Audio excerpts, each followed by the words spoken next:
બપોરના સાંજના 4 વાગ્યાના સુમારે આજુબાજુ વંદે ભારતની ટ્રેન પોરબંદરથી રાજકોટ તરફ આવી રહી હતી. એ દરમિયાન પરપ્રાંતીય છોકરાઓ છે, 4 છોકરાઓ જે રેલવે ટ્રેકની સાઈડમાં ઊભા રહીને સેલ્ફી માટે ફોટો માટે ઊભા હતા. અને એ દરમિયાન ટ્રેનની સ્પીડ વધારે હોવાથી અને અચાનક તેની અડફેકમાં આવી જવાથી 2 છોકરાઓ દીપક કોહલી અને દીપક પટેલ એમનું મૃત્યુ થયેલ છે અને એક ઇજાગ્રસ્ત છે, હાલ સારવાર હેઠળ છે.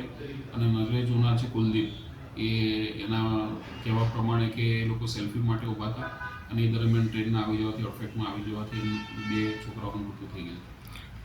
સાહેબ, પ્રત્યક્ષદર્શીનું શું કહેવાનું? પ્રત્યક્ષદર્શી કુલદીપનું કહેવું એવું છે કે સેલ્ફી માટે ટ્રેકની સાઈડ પર ઊભા હતા અને એ દરમિયાન અચાનક ટ્રેન આવી જવાથી એને બૂમ કરેલી, પરંતુ જે મરણ જનાર છે 2 છોકરાઓ એમને ખબર પડતા પહેલાં ટ્રેન આવી જવાથી એમનું અડફેકમાં આવવાથી મૃત્યુ થઈ ગયું. સર, શું કહેવા માગશો આજની પેઢી, યુવા પેઢીને રીલના આજની યુવા પેઢીને મારે એવું જ કહેવું છે કે સોશિયલ મીડિયાથી દૂર રહેવું જોઈએ અને આવો ખાસ કરીને જે આવી જગ્યાઓ છે, જાહેર જગ્યાઓ જ્યાં ટ્રેન છે, આ તો જ્યાં ઓવર સ્પીડ થતી હોય એવી અમુક ખીણો છે જેની ઉપરથી સેલ્ફી લેવાનું જે ગાંઠપણ છે એ ગાંઠપણ દૂર કરવું જોઈએ. અને એનામાં અકસ્માતમાં અચાનક જ મૃત્યુ થાય છે આવા લોકોનું.